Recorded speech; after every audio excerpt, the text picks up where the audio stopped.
ยกมือ10 นิ้วกราบนบนอบน้อมยังพระติรัตนเกี่ยวเจ้าตั้ง3 ประการอันมีพระพุทธเจ้าพระสัทธรรมเจ้าพระสังฆเจ้าอันเป็นสรณะที่เปิ่งตีเคารพนับถืออันสูงสุดในชีวิตขอกราบคารวะแตบไตรไวยสาปารมีธรรมพระมหาเถรานุเถระเจ้าคณะพระสังฆาธิการภิกขุสงฆ์องค์เนนจุตนจุองค์โดยความเคารพขอเจริญสุขเจริญปอนปออกไม่ออกศรัทธานาบุญสันนิบันตันเข้าจุหนุ่มเท่าใจยิงก็ขอน้อมต้อนรับทุกท่านเข้าสู่รายการมรดกธรรมกำเมืองและสารธรรมกำเมืองต่างสถานีวิทยุกระจายเสียงพระพุทธศาสนาแห่งชาติและสังคมคลื่นเพื่อการศึกษาพระพุทธศาสนาและวัฒนธรรมคลื่นพระพุทธศาสนาและจริยธรรมส่งสัญญาณออกอากาศต่างสถานีวิทยุวัดฝ่ายหินตำบลสุเทพอำเภอเมืองเชียงใหม่จังหวัดเชียงใหม่ในเมตตาปารมีท่านเจ้าอาจารย์พระครูสมุวิสุวัตรวรกิจโจท่านเจ้าอาวาสวัดฝ่ายหินผู้อำนวยการและผู้ควบคุมเทคนิคการกระจายเสียงส่งสัญญาณออกอากาศต่างคลื่นความถี่ FM 104.50 เมกะเฮิรตซ์สถานีวิทยุคลื่นพระพุทธศาสนาและจริยธรรมในความอุปถัมภ์ของมูลนิธิพระบรมธาตุเจ้าดอยสุเทพในเมตตาของปกครูวรลบนามวงพรหมผู้อำนวยการสถานีพระมหาประสิทธิ์ผู้ควบคุมเทคนิคการกระจายเสียงออกอากาศต่างคลื่นความถี่ FM 96.0 เมกะเฮิรตซ์นอกจากนั้นก็มีสถานีวิทยุชุมชนต่างๆที่ได้เมตตาถวายเวลาได้ลิงก์สัญญาณจากแม่ข่ายทั้ง2 สถานีก็ดีหรือได้นำเทปรายการไปออกอากาศอย่างโดยเฉพาะสาธุชนญาติโยมพี่น้องศรัทธาต่างจังหวัดเชียงรายก็หลายสถานีที่ได้รับแจ้งเข้ามาบ่ว่าจะเป็นในภาคกลางคืนก็ดีภาคบ่ายก็ดี ที่ต่างท่านผู้อำนวยการเปิดได้นำเทปรายการเทปตุลุงไปออกอากาศก็ต้องขอบพระคุณท่านผู้อำนวยการและขอบคุณญาติโยมที่ติดตามต่างสถานีวิทยุตัวเองพร้อมกันนี้ก็ ขอยกมือ10 นิ้วกราบถวายการต้อนรับและเจริญพรต้อนรับพ่อแม่ครูบาอาจารย์พระสงฆ์องค์เนนและศรัทธาญาติโยม FC แฟนรายการที่ได้ติดตามรับชมรับฟังทั้งภาพและเสียงการไลฟ์สดทางหน้าจอ Facebook ไลฟ์ของวัดวังสิงห์คำ Facebook ไลฟ์ของธรรมะคลื่นสีขาว Facebook ไลฟ์ของวิทยุวัดฝ่ายหิน Facebook ไลฟ์ของญาติธรรม FC ที่เข้ามาแล้วก็ได้ร่วมกันเผยแพร่นำธรรมคำสอนนี้โดยการกดแชร์กดไลค์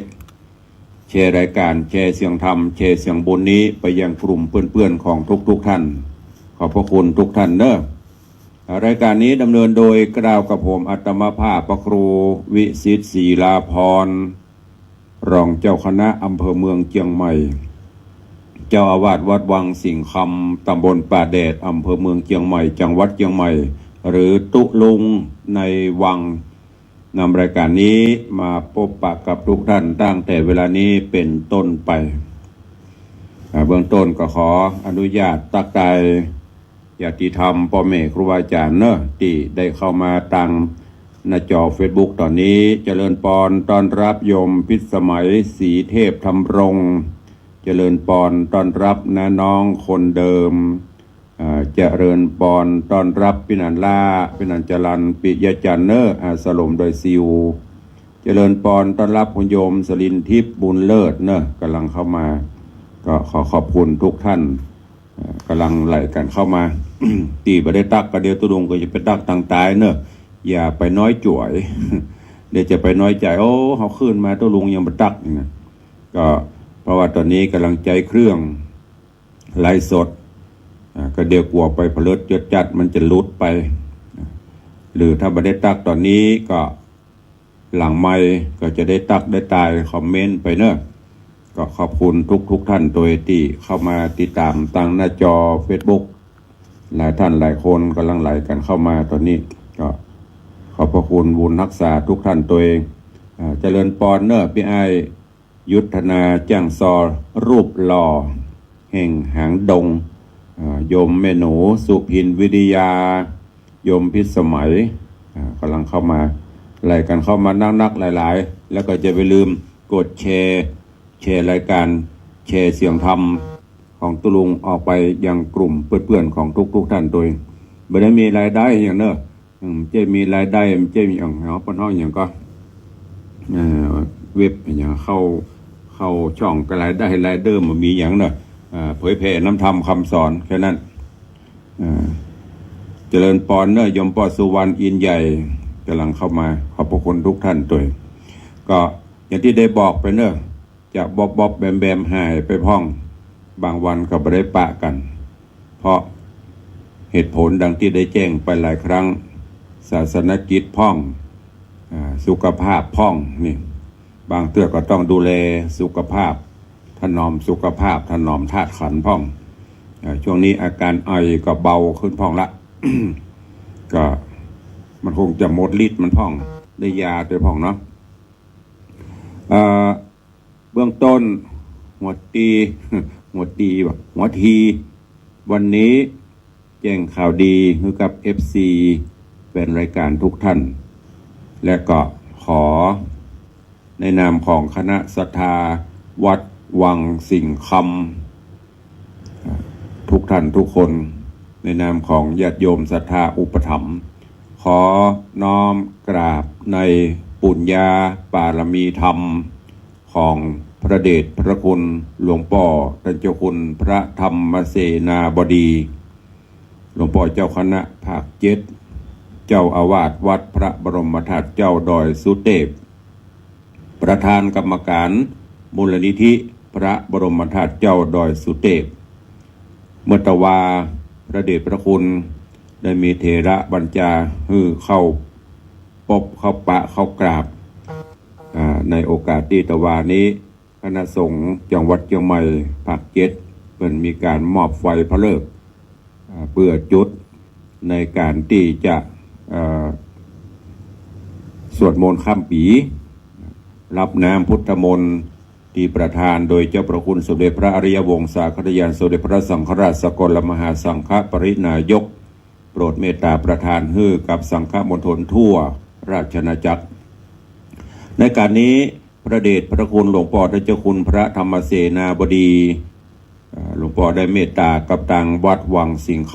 ำได้มอบบริจาคปัจจัยเพื่อสมทบทุนในการก่อสร้างกุฏิสงฆ์โฮงหลวงของวัดวังสิงห์คำเป็นจำนวนปัจจัย200,000 บาทถ้วน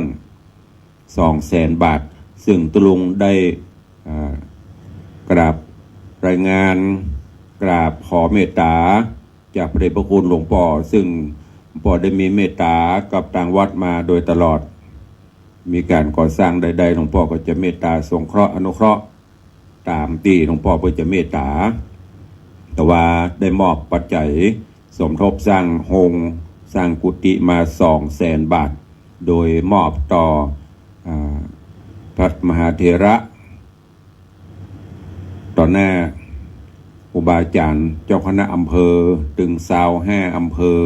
เจ้าอาวาสพระอารามหลวงต่อหน้าท่านผู้ว่าราชการจังหวัดหัวหน้าส่วนราชการไม่ว่าจะเป็นผอ.สำนักพุทธผอ.วัฒนธรรมญาติโยมศรัทธาได้ร่วมโมทนาบุญ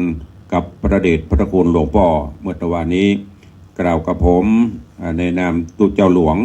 ใน นามคณะสงฆ์คณะศรัทธาวัดวังสิงห์คำขอน้อมกราบในเมตตาบารมีของพระเดชพระคุณหลวงพ่อที่ได้มีคุณูปการกับทางวัดวังสิงห์คำมาโดยตลอดเป็นอย่างสูงขอกราบขอบพระคุณในเมตตาบารมีหลวงพ่อเป็นอย่างสูงยิ่งมาณโอกาสนี้แจ้งให้ญาติโยมศรัทธาณบุญเขาได้โมทนาสาธุกับพระเดชพระคุณหลวงพ่อตัวเองซึ่งในนามของมูลนิธิพระบรมธาตุเจ้าดอยสุเทพในนามของหลวงพ่อวัดวังสิงห์คำได้รับเมตตามาโดยตลอดบอกว่าจะแปลงนั่นแปลงนี้หลวงพ่อปุ่นก็ห่วงมาเนอะนี่ก็เนี่ยญาติโยมศรัทธาณบุญเฮา พระเจ้าประสงค์อุบาจารย์เปิ่นก็มีเมตตาธรรมต่อลูกตุกลูกพระต่อวัดน้อยวัดนิดช่วยกันไปขอบพระคุณและแจ้งข่าวนี้ให้ญาติโยมศรัทธาได้โมทนาสาธุกับพระเดชพระคุณหลวงพ่อในโอกาสนี้ตัวเองก็เข้าสู่หัวใจของรายการเนี่ยก่อนเนาะก็เดียวข่าวสารงานต่างๆก็จะได้ยกไปอู้ไปจ๋ากันในใต้รายการห้างเวลาไว้สักเล็กน้อยก็มาฟังพระธรรมเทศนา ในเรื่องของจันทะฟองสมุทรลำดับลำดาถึงผูกทวนที่5ตอนที่1จบไปวันนี้ก็จะขึ้นสู่ยังผูกที่2ตอนนี้ตอนที่2ในตอนที่แล้วก็มาถึงยังตีสามาวดีหลังจากที่เปของนางได้ไหลลอยล่องมาถึงยังอาสลมพระฤาษีแล้ว องค์อมรินทร์พระอินทร์เจ้าฟ้าได้ฮือวิศวกรรมเทพบุตรได้ลงมาเนรมิตยังศาลาฮือกับเป็นที่อาศัยของนางพระฤาษีก็ยังแปลกใจว่าโอ้กูเตือเขาอยู่นี่มาประเมินบหันศาลาหลังนี้รู้นี่ก็กึดหูโดยญาณของเปิ้นว่าโอ้คงจะเป็นบุญเป็นผู้มีบุญของนางหรือนางมีดองลูกของนางคงจะเป็นผู้มีบุญตอนนี้ความคุณงามความดีบุญกุศลที่นางได้สะสมบารมีธรรมของนางห้องถึงเบื้องบนได้ส่องหูเล็งหัน ได้มาเนรมิตอย่างปณศาลาไว้ในไพรพนาบอกไก่อาสลมของพ่อฤาษีเรื่องราวของจันทะฟองสมุทรจะเป็นจะได้ก็เจริญปอนญาติโยมศรัทธาณบุญเฮาเจ้าข้าทั้งหลายเนอะได้ติดตามพระธรรมเทศนาฟื้นเมืองเหนือในเรื่องของจันทะฟองสมุทรในผูกที่6วันนี้ผูก5จบไปละผูกที่6ขึ้นผูก6ไม่ใช่ผูก5ตอน2เนอะลืมไปเนี่ยลงลืมมันมาได้ปฏิติดประต่อกันผูก5จบลงไปละวันนี้จะขึ้นผูก6ดำเนินมาจะได้อยู่1ส่วนทำมีตึงบทกัน16ผูกเชิญญาติโยมทั้งหลายได้ติดตามสดับรับฟังพระธรรมเทศนาในจันทะฟองสมุทรที่ได้เทศนาฮือ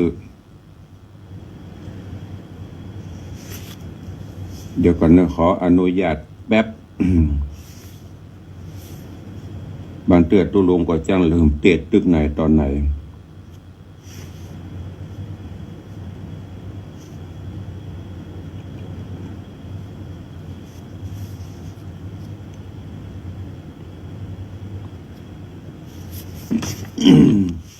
ก็เนื้อหาสาระมาถึงยังผูกที่6ละก็เชิญทุกท่านได้ตั้งอกตั้งใจฟังเรื่องราวจะเป็นจะได้เชิญฟังกันนะต่อไปณโอกาสบัดนี้ นะโมตัสสะภะคะวะโตอะระหะโต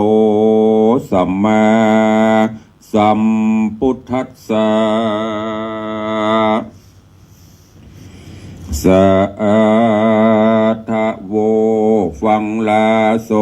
ตุจนะสัพพุริสะตังลายตั ยังยิ่งใจมวลหมู่ตีใดปะกันอยู่ทำทาดาฟังยังรัสธรรมเทศนาจันตะฟองสมุดลำดับลำดามาเถิงยังผูกทวนหกเนื้อเจ้าขอเจิญศรัทธาต่างหลายหนุ่มเท่าจุงตั้งจิตใจเราทำทาดาฟัง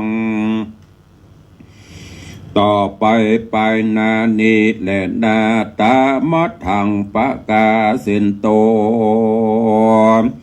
สัทธาสัพปัญโยพระพุทธเจ้าได้เล่าเรื่องเก่าปางหลังเมื่อได้สร้างสมปานบ่ตันเกตได้เวียนเวทอยู่ในวัฏสงสารพระผู้บานตนเลิศแล้วนั่งแต้นแก้วเตสะนาว่าภิกขเวดูลาภิกขุตั้งหลายมวลหมู่อันรักษาศีลอยู่หมดใส่พระตถาคตเจ้าจากเล่าความเป็นไปเมื่อก่อนได้เกิดที่บ่อนไพรพันอาไพรนาเป็นลูกนางจันตะสมาน้อยนาถอันเป็นบุตรีพญาสิริมิถิราชราชาขี่เปไล่กงกาล่องไตลวดมาได้อาสาลายกับเจ้าจีพรายป่าไม้พระตถาจริงได้เกิดมาปังคราวคาที่นันอาสะไหลพระเจียงจันทร์วิสุทธะฤาษีอายุมีล่วงเขา7 ปีเล่ามาจนได้เฮียนมนต์วิเศษสวาสทาเปตนากับตาภาษาป่อเจ้า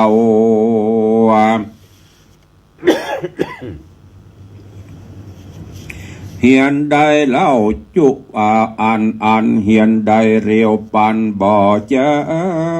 เวทมนต์แก่กราเหลือคนช่วยแม่ตนเสาะไซ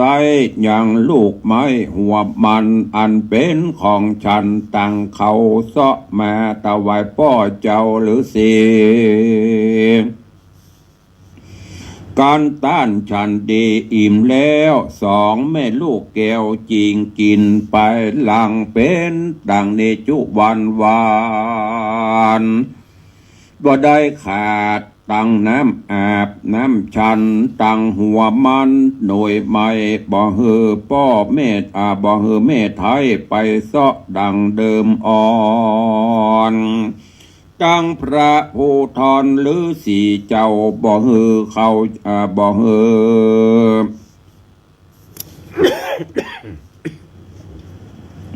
บ่ฮือเข้าใจสั่งสักอันจนคืนวันโป้นผ่านอายุย่างเข้า16 ปีเจ้าเจียงจีตนนาป้อก็เรียกเจ้าน้อยนอโปธิญาณไปสู่สถานแห่งห้องที่ประเทศตองศาลาอันเป็นที่นั่งภาวนาจุมือเพื่อจักบอกเฮือนอโปธิญาณยังหิมมาปานป่าไม้เพื่อเฮือเจ้าได้หูควายจุอันนามจริงป้าเอาเจ้ากุมารไปยืนแน่ศาลาจีบอกตัดที่ข้างขอกทิศใต้นี้นามีสาขาไม้ใหญ่อันเป็นที่แฝงไฟแก่หมู่เนื้อทั้งหลายฝูงเสือลายกันกงมันจ้างห้องส่งเสียงดังนอน ตั้งมีคอและมีควายใหญ่มันหักกินหน่อไม้เป็นอาหารฝูงหมู่กวางฟานแลดสู่มันหักอยู่เป็นจุมตั้งเห็นขี้ขุมและเห็นอนเห็นกินกล้วยส้มมีลาย ตั้งหมูงัวควายจ้างเถื่อนมันอยู่เป็นเปื้อนหมู่ลายตั้งเสือดาวลายป่าตั้งเสือดาวลายบามันพกอยู่ตามป่าหญ้ากินสัตว์น้อยเป็นอาหารตั้งงูปิดดาตั้งงูปิดดันงอดตกบ่วงตอดกินสัตว์กลัวเจ้าจักหล่นตวงเข้า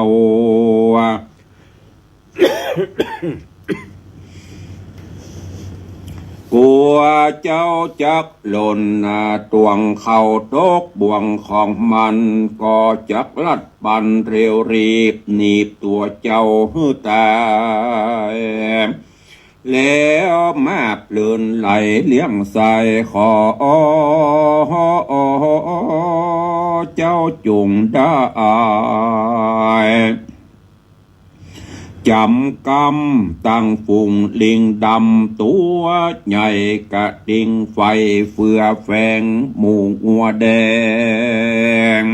อยู่จอมหมู่เรียบเลาะอยู่ตามตีนดอยฝูงนกตั้งหลายมีมากตั้งนกจากกับปากและกาแกตั้งนกแลเลียเอียงกงมันจอบอยู่ลงบนดอยตั้งนกข้องขอยบังเบลมันจ้างสะเบลเสาะกินผัดลากลางคืนมาดันสอดมันจริงบินออกหากินกังนกหัดสดีลิงตัวใหญ่มันเอวควายดงนาสอกินสัตว์นอนาเลี้ยงต้องตั้งนกขอดของและกะเวาตั้งนกเขาและปูตนห้องเสียงทรงเนืองนานอยู่เป็นกู้กันเสาะไส้กินลูกไม้ในดงตั้งนกตุงสีตูดตั้งนกกระปูดและเอียงคำมันทำลังตามโกนไม้แอวเสาะไส้กินนอนตั้งเห็นหอนและลิงเมนกระต่ายเต้นตามรอบตามล้ออมคานกกระตาและถั่วหมู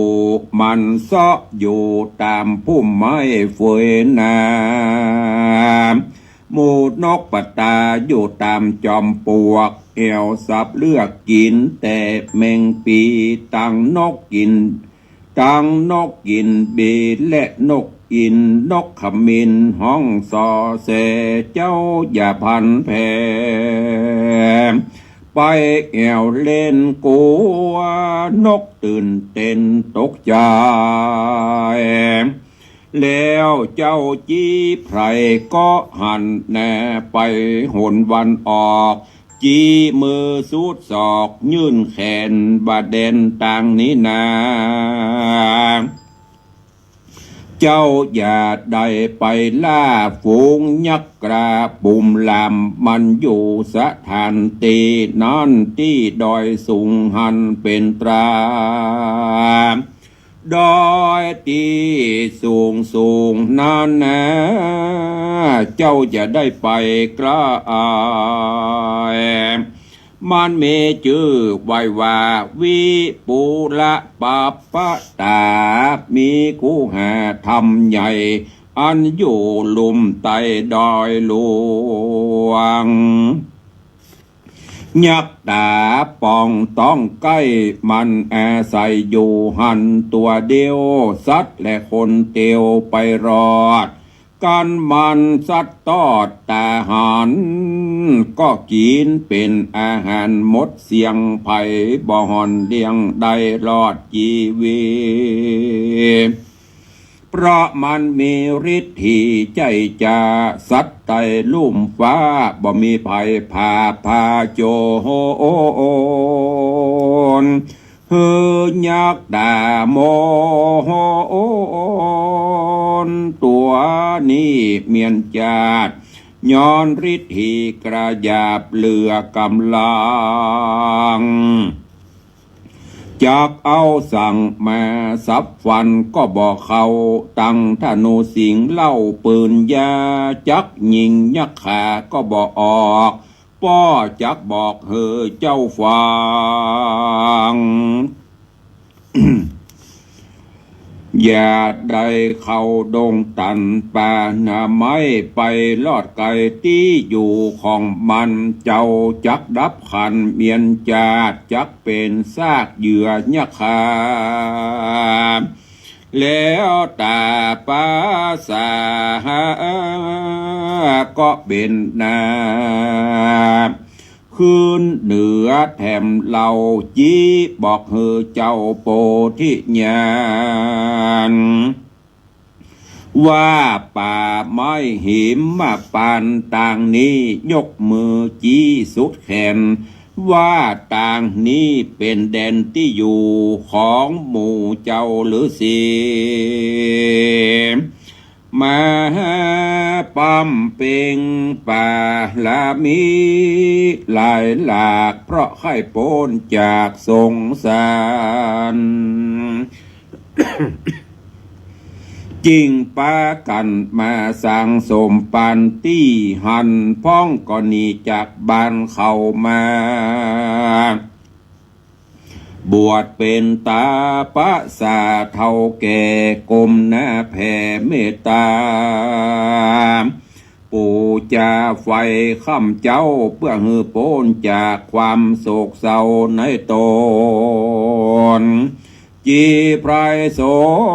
นบอกกล่าวฮือหนอเจ้าบุญมี ได้หูกิรีพร้อมไว้แล้วไหวนาไปหุ่นวันตกแล้วก็มา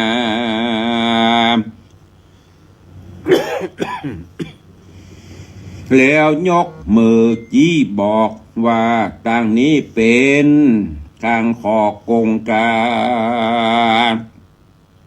เป็นมหาสมุทรอันใหญ่มีสัตว์น้ำใดอาสลาย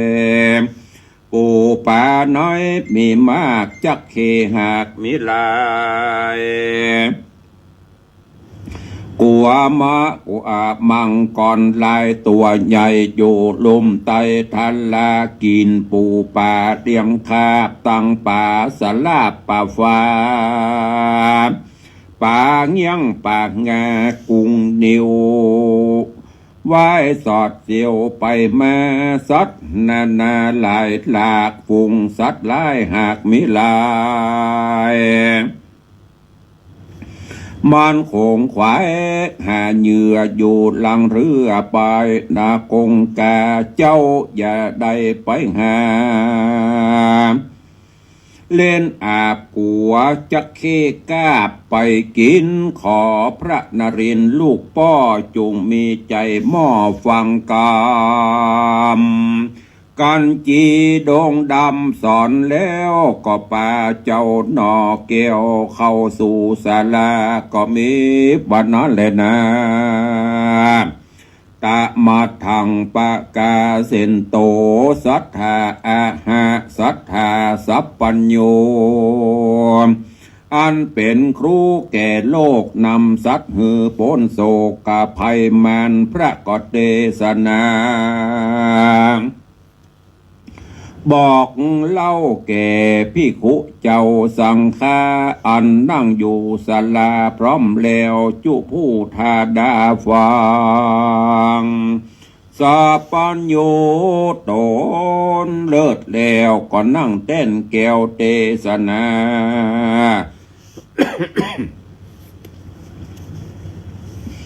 ว่าภิกขเวสดูราภิกขุตั้งหลายอันเป็นสายอริยะจัดเจ้ามีศีล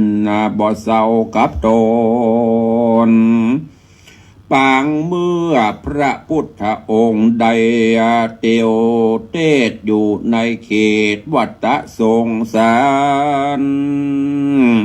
ได้เกิดเป็นกุมารวันนั้นได้อาศัยยังพระเจียงจันทร์ฤาษีกับนางจันตะสามาวดีแม่เจ้าให้โศกเศร้าสำลานฉันลูกไม่เป็นอาหารกูคาบบ่ได้ลำบากอันใดพระจีไพรเจื่องเจ้า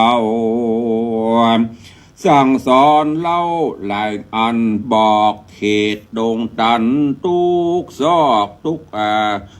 ขอกทุกซอกห้วยและดงไพรพระกัวเป็นอันอนตะลายเกตลานน้อยพระยอดซอยจันตะฟองสมุทรอันเป็นบุตร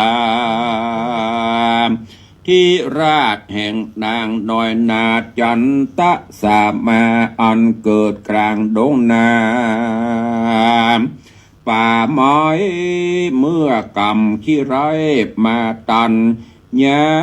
มมายาวปางหลังเก่าเกลือเจ้าหน่อเนื้อโปธิญาณได้เกิดเป็นลูกคนผ่านกันอยากหาใส่ปากเป็นวันมีแมวแม่มันตัว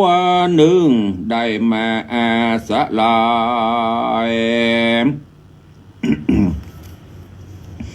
ซึ่งใจเข็นใจตุกยากบ่มีอาหารหากคือกินจริงแมวนินดำปอดไปสัตว์ตอดไว้กลางไผ่แมวดำตาใสมันเก็บมันก็ออกลูกแต่ในดงกรรมอันนั้นส่งแม่รอดฮือตนเจ้ารีบฮือตนเจ้าจียอดโพธิสัตตาได้เกิดกลางดงนาป่ากวางโตกหากสวยสั่งฮือเป็นไปและนาสาปุลิสาตัง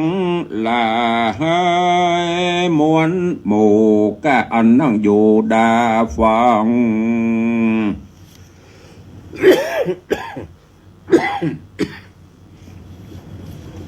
จุงปากันจำใส่ถือเอาไว้เป็นแว่นส่องเงงเงาเพราะหมู่เฮายังบ่ปนเตื้อยังบ่กายเบื่อในสงสารคือระงับกรรมตัวหยาบอันเป็นบาปติดไปกันตัวตายเมียนมอดมีบาปกรรมขอติดตนจากตกลงต่ำไตไฟนรกไม่อยู่เมินแน่นกันปนทุกผ่านหม้อใหญ่ก็จับได้เกิดมาสายกรรมที่เฮากระทำไว้ปางก่อนลวดตุกย้อนโดยโลภะตัณหาเหตุนั้นนะยิ่งใจต่างผู้ควรได้ทราบหูถึงกรรมเวลาสัตว์นาน้อยใหญ่อันเฮาเลี้ยงไว้นั่นนะตั้งหมูแม่เป็ดไก่จ้างม้าใหญ่งัวควายตั้งแมวลายปวโกงการเลี้ยงไว้กับบ้านเหือนตนอย่าได้ทาโลนขานาบ ด่าคำลาบุบตีจากกรรมบดีแจ้งด่าห้องเรียกห้ามากินกรรมก็กรรมก้อนหินไล่ขว้างคอนบูปั้งปั้งบ่คุณนาฝูงสัตว์อันมาช่วยใจมันบ่หูใดเหมือนโคน จะเป็นบาปกรรมทาโลนโดยไต่หื้อเฮาได้สะเวยผลที่ตามตนไปตุกจาดความควายเขาขวาดลากผาไทยนาจุงมีเมตตาเอาไว้อย่าถือคอนไม้บุบตีหื้อเขาตุกขีเจ็บปวดอาจารย์นักบวชบอกไว้เป็นคำสอนแต่เดิมอ่อนก่อนเกลือปีใดเฮาลังเลือเมตตายังควายไทยนาแม่ว้องบ่ได้เกี่ยวของบุบตีบ่ได้ราวีแจ้งด่าบ่ทำรับสาควายนาปีนั่นนาเข้าก็แงมมากหลายเต้าเม็ดเข้าหากได้หลายเข้าบ่หายตกต่ำปีใดเฮากำเศร้าโกธา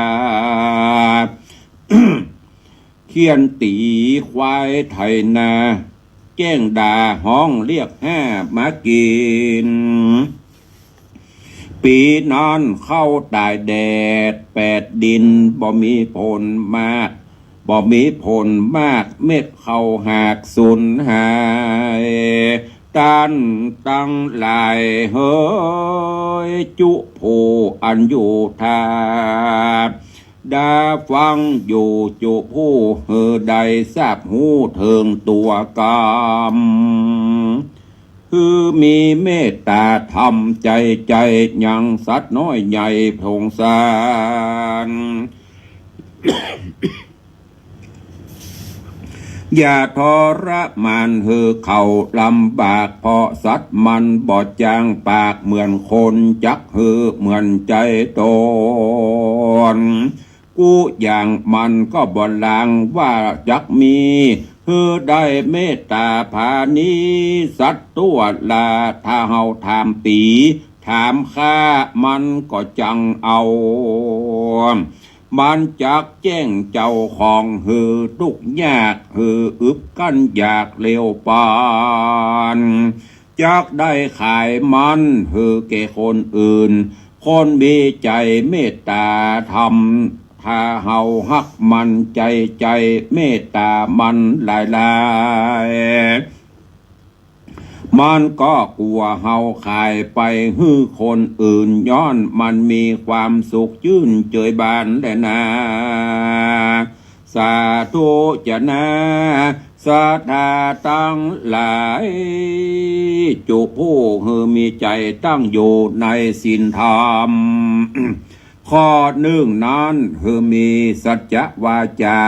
ผัวภัยเมียมันฮือใดสัตย์ซื่ออย่ามีใจดันดื้ออธรรม นอกใจกันมีจู้ผัวเมียตัวบ่หูเจ้าบ้านหากจักหันจักเป็นควันเอามาไอหอเฮือนจักได้แตกเพตาลูกหลานนาแตกมั่งเฮียตามบ้านเหมือนหมูแม่ได้สั่งมากาดหน่อยใหญ่จงได้หูหานเหมือนกันฝูงเกินคำแห่ยากจักก้อยมาจักก้อยมากสันใดก็ฮือมีใจสัตย์ซื่อบ่ซ่อนนาลีพรางกันได้มาการได้มาปันก็หาว่าได้ร้อยอัน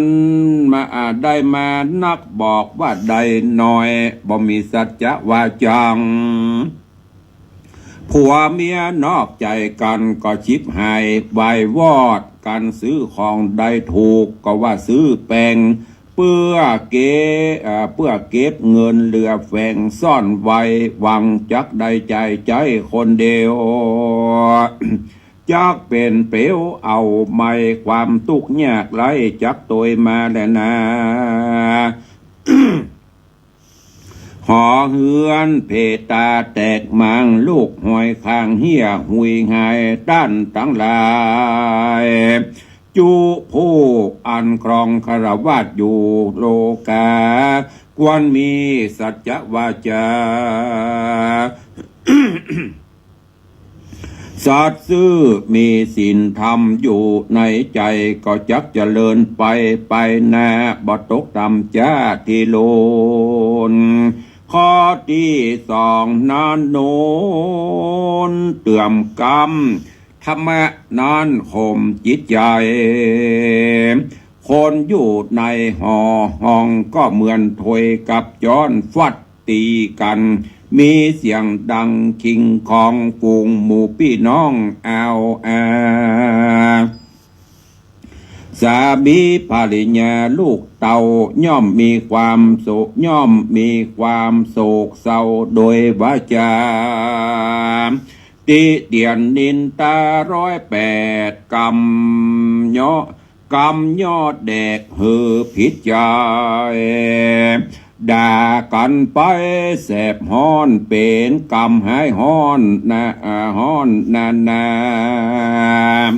กำปากจะฟังบ่มวนอย่าฟังด่วนโกธากวนพิจารณาทวนทีหือหูที่เหตุผ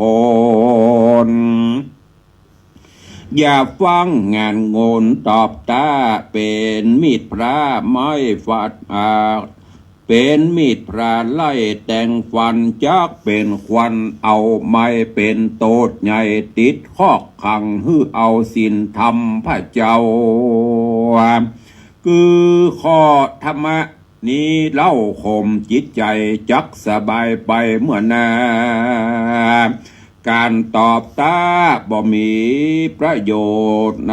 บ่มีประโยชน์จะนะสั่งจักฮือพี่น้องแตกกันบินบางเป็นป้อหางไม่หางเพตาส่วนข้อที่3นั้นนะฮือมีขันติอดกันอย่าได้ล่วงล้ำศีลธรรมอดทำการงานกู้สิ่งฝนตกยิ่งแดดเผาอดนักอดเบาจอบสู้อดกอบกูแห่เงินทองทำคู่ครองเลือกส่วนให้เอาใจใส่ยาพระเนจักมั่งมีตุนเต่าเมื่อเกเท่าจักสบายเปียที่ใดเดือดฮ้อนมาถูกตอนกาญาอดทนนะใจมาอ่านก้อยอดกลั้นกินยาทุกขเวทนาเดือดฮ้อนหมู่พี่น้องตกใจจะคิดสั่งอันใดบ่ออกฝูงหมอประกอบยุกยา ก็คิดหาบทใดฮืออดใจไว้อย่าทุรนทุรายถ้ากำลังใจเฮาแข็งอยู่ฝูงหมู่เปียที่โลกาก็จักไม่หายแลนะ คือได้ตานเพื่อแผ่แก่พ่อแม่อันตายจากโลกาโลกลาก็จักไหวนาสู่สวรรค์มีความสุขสันต์ลำเลิศของที่เกิดตันใจและนาตตาโปติสัตโต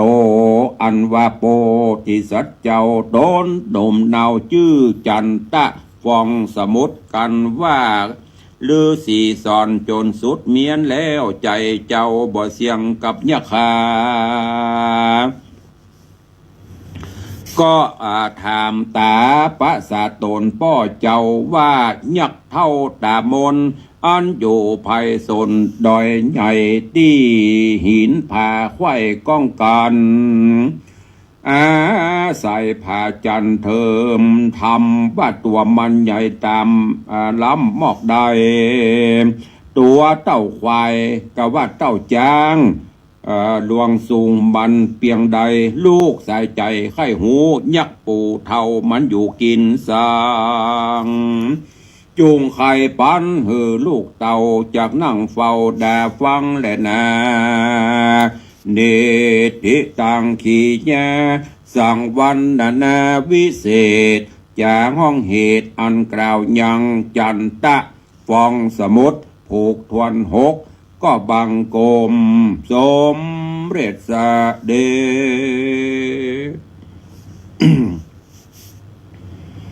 พระธรรมเทศนาจันตะฟองสมุทร ผูกทวนหกจบปริปุณนังไปเรื่องราวก็กำลังถึงยังโพธิสัตว์เจ้า จันตะฟองสมุทรหลังจากที่มาอยู่ กับปอฤาษีในป่าไม้ลำเนาไพรแล้วก็เติบใหญ่ขึ้นมาก็ปฏิบัติหน้าที่ลูกที่ดีกับแม่กับปอฤาษีเสาะหาหัวหมากหลักไม้มาใหญ่หน้ากาบานมาปอฤาษีก็พร่ำสอนศาสตรศิลป์ศิลปะ ศิลปกุลมนต์ยำเวทมนต์คาถาต่างๆที่มีอยู่ถ่ายทอดฮือจันทะฟองสมุทรโพธิสัตว์เจ้าแล้วก็บอกหนทางบอกทางวัดหนวันออกนี่เป็นที่อยู่อันยังหนเหนือหนใต้วันตกวันออกเดี๋ยววันต่อไปจุงจะมาอู้ให้ฟัง แล้วก็แนะนำต่างๆนานาโพธิสัตว์เจ้าจันทะฟองสมุทรมาดิดใจอยู่นะที่ว่าหนถ้ำ ที่ยักษ์อยู่ในถ้ำให้หูว่ายักษ์มันเป็นตัวจะใดใหญ่กาสูงน้อยใหญ่จะใดให้หันเรื่องราวจะเป็นจะใดก้อยติดตามฟังกันในผูกทวนที่7 8 9 10ไปจนสิ้นสุดผูกที่11นะวันนี้ป่งวางไว้เต้าอีก่อน ขอบพระคุณทุกท่านนะพ่อแม่ครูบาอาจารย์พระสงฆ์องค์ข้าเจ้าโดยติดตามฟังทางสถานีวิทยุตลอดจนฟังทางFacebook หรือทาง YouTube เนาะขอบพระคุณทุกท่านตัวเดียวก็จะได้รายการจะได้อู้กล่าวข่าวสารตอนนี้เจริญปอนเนอะทางหน้าเฟซโยมแม่สุปรณีรูมาโยมแม่สมทรงสิทธิตาโยมจันทรายแปลงหลวงเจพันเชียงใหม่แล้วก็มีโยมปีอัญชลีคำกิตติโยมแม่ครูเหรียญทองจันทีโยมสมศรีพรหมเมืองโยมชนจันทร์จอนคำท่านเจ้าพระครูวิมลวรวัฒน์วิมลรัตนวัฒน์แล้วก็มีพินานอิสมเตปินพิทาจารย์อิสมเจ็ดศรีโยมวาสนากันทวีครูบอยเนาะกำลังเข้ามานี่ติดตามรับฟังกันมาหลายขอบคุณอนุโมทนาบุญตัวที่ตกหล่นไปเดี๋ยวจะตามไปคอมเมนต์ทีหลังเนอะ ก็เข้าสู่ข่าวสารงานที่จะแจ้งอย่างที่ได้กล่าวไปตะกี้วันพุธเนาะที่วัดวังสิงห์คำก็จะได้ต้อนรับคณะผ้าป่าสามัคคีจากราชบุรีเชียงใหม่โดยการนำของโยมปีรัตดารักษาราช หรือโยมปีตุลซึ่งเป็นคนบ้านเฮาไปปักหลักปักฐานอยู่ที่จังหวัดราชบุรีก็บละบลืมบ้านเกิดเมืองนอนมีการก่อสร้างก็ได้เชิญชวนญาติมิตรญาติธรรมมาร่วมบุญกุศลเพิ่นจะเดินทางจากราชบุรีวันนี้มาถึงเชียงใหม่วันพุธแล้วก็จะทัศนศึกษาขึ้นมา มาถึงนี่ก็บ่ายๆก็จะได้เข้าสุทธิพักแล้วก็พระค่ำก็จะได้ทอดถวายพระป่านอนพักที่นี่1 คืนวันที่27ก็จะออกเดินทางเพื่อไปทัศนศึกษาตามจุดตามที่ต่างๆมาตามตัวได้ถึงบุญได้ถึงเอวได้ถึงอาหารกายอาหารใจเพียบพร้อมหมดก็รวดประชาสัมพันธ์ให้พี่น้องญาติโยมศรัทธา วัดวังสิงห์คำมาเนอะได้มาร่วมกันต้อนรับขับสู่เปิ้นตัวนอกจากนั้นก็ขอบคุณอนุโมทนาบุญเจ้าภาพเจ้าศรัทธาที่ได้รับเป็นเจ้าภาพนาคกตันหรือกำยันที่ประดับตกแต่งตะวานี้ช่างก็เอาขึ้นไปชุดแรกละมีจำนวนทั้งหมด28ตัว28แผ่นเป็นนาคกตันที่แกะโดยไม้สลัก ไม้สักแกะสลักโดยไม้สักแล้วก็มีตัวเปิ้งติดจำนวน28ตัวมีเจ้าภาพเจ้าศรัทธาไปแล้ว19ตัวข้างเห็นประมาณ9ตัวญาติโยมท่านใดมีเจตนาใครร่วมเนอะตัวละ 7,500 บาท7,500 บาทก็ติดต่อแจ้งความจำนงได้หรือจะเป็นเจ้าภาพประตูหน้าต่างเล็กดัดผ้าม่านมุนี่ ตอนนี้ก็การก่อสร้างไปประมาณ70 กว่าเปอร์เซ็นต์ละดังที่ได้แจ้งไปก็จะพยายามตามนาบุญเนาะถ้ามีเทพบุตรเทวดาเพื่อนมาช่วยสร้างก็คงจะเสร็จสิ้นและจะได้ทำบุญฉลองในต้นปีหรือประมาณเดือน8ถ้ามีเทพบุตรเทพบุตรเทพดาต่างหลายมาช่วยเนาะนั่นก็บอกบุญเชิญชวนญาติโยมศรัทธาเพราะว่าการแปลงกุฏิก็เหมือนอย่างเขาแปลงบ้านใครคือมันแล้วเนาะจะได้ขึ้นอยู่เขาแปลงบ้านก็หยุดตูกมันถึงเหมือนเฮือนฝนตกก็หัวลมมากก็เป็นลมเป็นอย่างนี้ แบ่งอยู่วัดอยู่วาก็เหมือนกันนั่นก็เชิญชวนเนอะโอกาสครบรอบวันเกิดครบรอบ100 วัน50 วันครบรอบปีของบุคคลอันเป็นที่ฮักว่าญาติพี่น้องวงศาพ่อแม่ผู้เคารพนับถือก็มาสร้างบุญกุศลครับเป็นเจ้าภาพอันนั้นอันนี้ต่างวัดก็จะได้จดจานจารึกชื่อติดเป็นอนุสรณ์ไว้ตัวขอบพระคุณกับทุกท่านเนอะมีข่าวแจ้งประชาสัมพันธ์มาเนอะ วันที่15 มกราคมที่จะถึงนี้คณะสงฆ์จังหวัดเชียงใหม่ในเมตตาของหลวงพ่อ พระเทพมังคลาจารย์หลวงพ่อเจ้าคณะจังหวัดเชียงใหม่ร่วมกับทางคณะศิษย์หลวงปู่พระพรหมมงคลเปิ้นได้รับเป็นเจ้าภาพ ก็สร้างพุทธคยาจำลองที่พุทธมณฑลตอนนี้ก็เสร็จเรียบร้อยแต่ว่าพระเดชพระคุณหลวงพ่อเจ้าคณะจังหวัดก็แจ้งในที่ประชุมว่าจะมีการทำบุญฉลองหรือปล่อยหลวงพุทธคยาที่สร้างขึ้นณพุทธมณฑลโดยหล่อจังหวัดเชียงใหม่เขาเนอะวันที่15 มกราคมเชิญชวนทุกท่านไปร่วมบุญกุศลด้วยกันขอเชิญร่วมงานพระราชทานเพลิงศพหลวงพ่อท่านพระครูธีรธรรมประกาศว่าอาจารย์นิพนธ์ธรรมธีโรอดีตเจ้าอาวาสวัดปราศาสตร์หรือว่าวัดปราศาสตร์ คล้ายๆวัดพระสิงห์นะเพิ่นจะพระราชทานเพลิงศพในวันอาทิตย์ที่11 มกราคม 2569นี่เนอะก็เชิญชวนญาติโยมทุกท่านไปร่วมในการนี้โดยทั่วกันเชิญร่วมงานบำเพ็ญกุศลพระราชทานเพลิงศพท่านพระครูโอภาสปัญญาพิมลหรืออาจารย์สายันอดีตเจ้าอาวาสวัดอรุณโชติการามหิมอ่อนอำเภอสันกะแปงเนอะ วันนี้เปิ้นนิมนต์ตุลุงไปเทศน์คืนวันที่13แต่รายละเอียดพระราชทานวันใดนั้นมันได้แจ้งมาบ่มีสุติบัตรมาฮือหูกะวันที่เปิ้นนิมนต์ตุลุงไปแต่เปิ้นมีการบำเพ็ญกุศลนะก็คงจะประมาณวันที่15หรือ16 วันอังคารที่13พุธพัดศุกร์เสาร์โดยประมาณนั้นอ่ะเดี๋ยวถ้าหูวันจะได้แจ้งบำเดือภัยฟังอยู่ก็ส่งรายละเอียดให้ตุลุงเนอะจะได้ประชาสัมพันธ์ให้เชิญร่วมฟังธรรมเทศนามหาจารย์เบสสันดรจาดกตั้งธรรมหลวงที่วัดตงหมื่นน้อยตำบลหนองหานอำเภอสันทรายเนอะในวันที่31 ธันวาวันส่งท้ายปีเก่าต้อนรับปีใหม่ สวดมนต์ข้ามปีเทศธรรมมหาจารย์ตลอดวันตลอดคืนตุลุงก็จะได้ไปเทศกันกุมารเนอะจะรอดบอกว่าจะไอกระลงกับว่ากุมารจะไอกับไอหมดนะวันที่31นะเชิญทุกท่านเนอะ31ที่จะถึงนี่นะ ไปร่วมโดยทั่วกันตัวเองแล้วก็เชิญร่วมงานพระราชทานเพลิงศพพระเดชพระคุณหลวงพ่อ ท่านเจ้าคุณพระพุทธบาทพิทักษ์อดีตรองเจ้าคณะจังหวัดลำพูนอดีตเจ้าอาวาสวัดพระพุทธบาทตากผ้าเนอะเพิ่นจะประกอบพิธีพระราชทานเพลิงศพในวันที่25 มกราคมก็เชิญชวนทุกท่านได้ไปร่วมงานเปิ้นจะเปิดตั้งแต่วันที่20กันบำเพ็ญกุศลไปเลยแต่พระราชทานเพลิงศพวันที่25ที่วัดพระพุทธบาทตากผ้าเชิญร่วมงานทบุญอายุวัฒนมงคล